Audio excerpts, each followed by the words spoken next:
Ladies and gentlemen, I'm pleased to be able to welcome you to Athens for this 22nd World LNG Forum. I would like to apologize for the weather.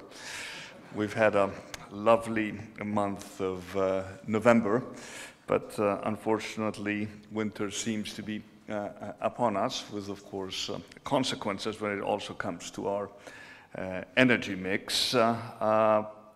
I took note of your introductory remarks, and I was thinking that not many of you, as experts in the industry, would have predicted the momentous events that took place in 2022.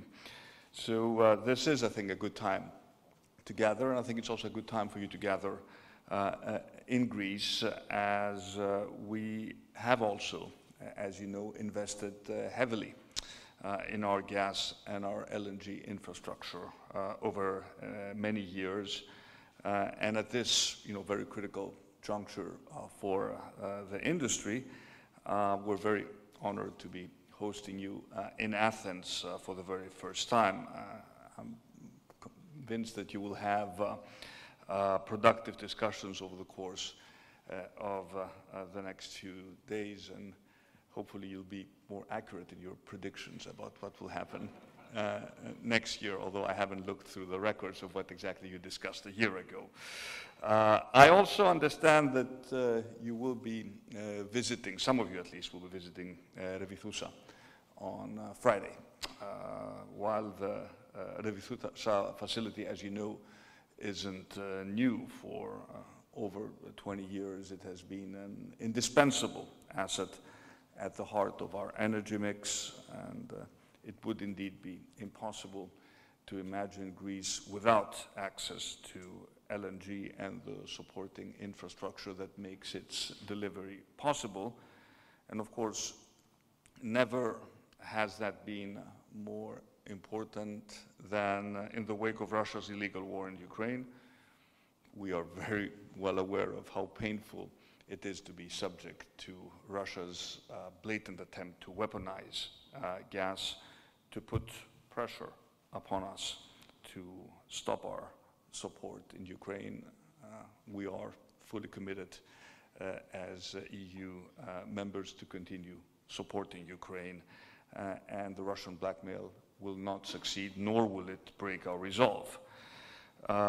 Such events, however, as the one we are all attending today, demonstrate why, as a Prime Minister, I'm constantly thinking about the need for diversification and flexibility, and asking what investments we can make in Greece to protect Europe's energy security.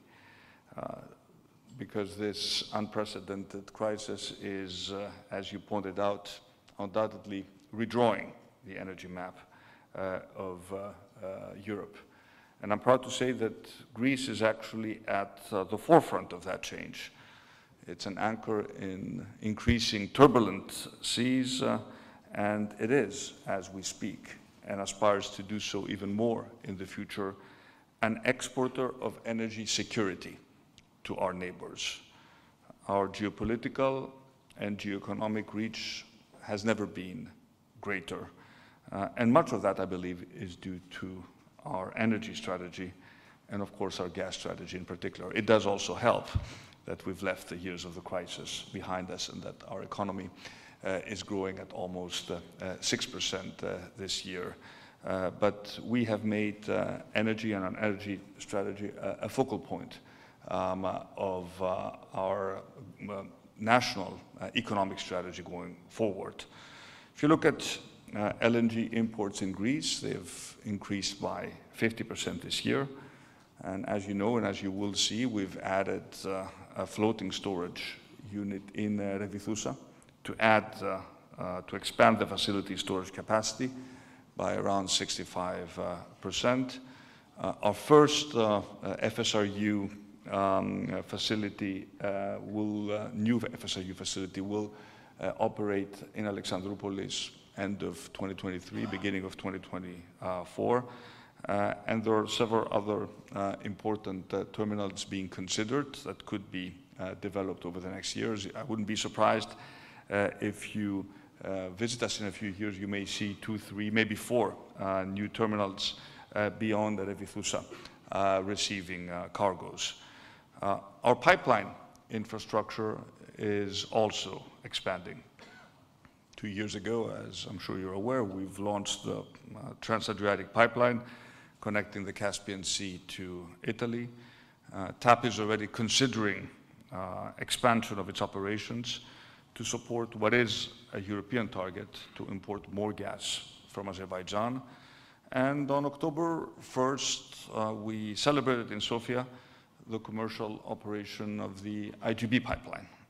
This is our second pipeline link to Bulgaria, where our exports have tripled over the past year, and a market test for a new pipeline to North Macedonia has been successfully completed over the past months, and I believe that all these developments pave the way for a brighter future across the region.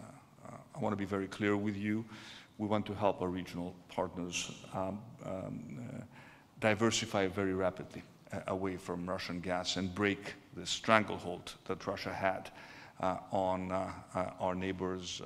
We believe that in this way we're significantly contributing to regional stability, which is very much tied to energy security.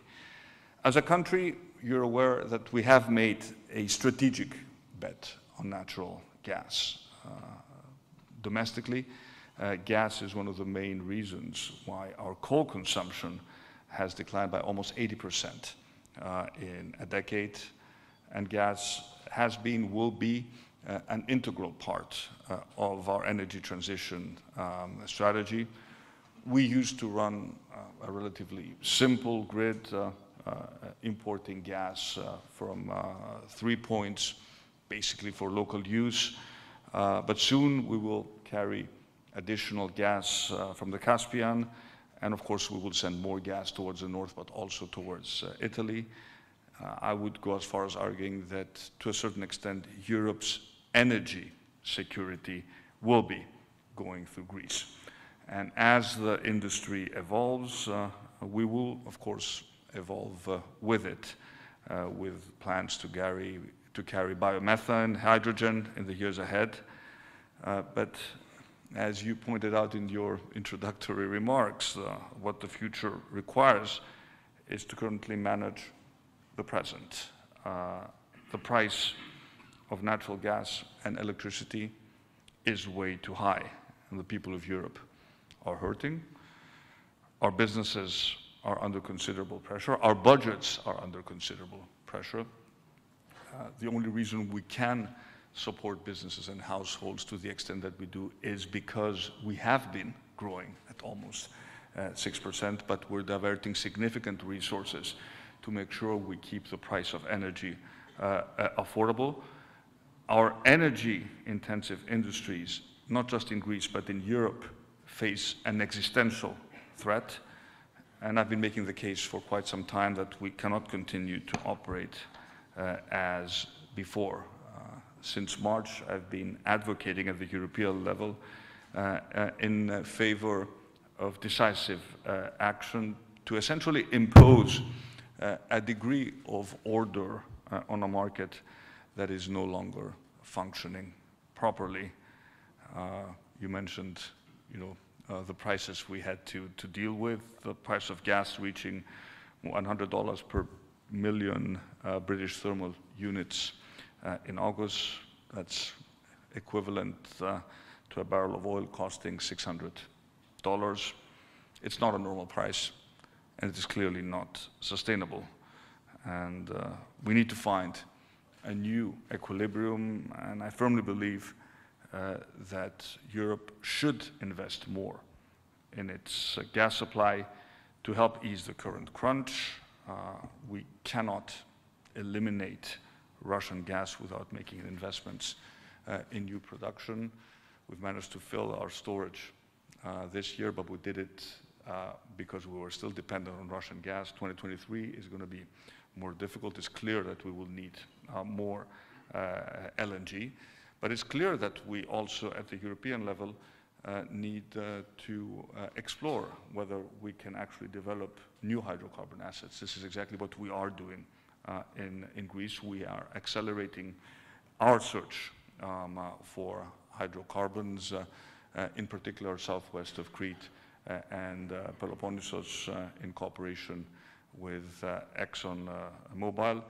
We need to be realistic that gas is going to be with us for a while, and we need to find a way to secure this supply for our citizens at a reasonable cost.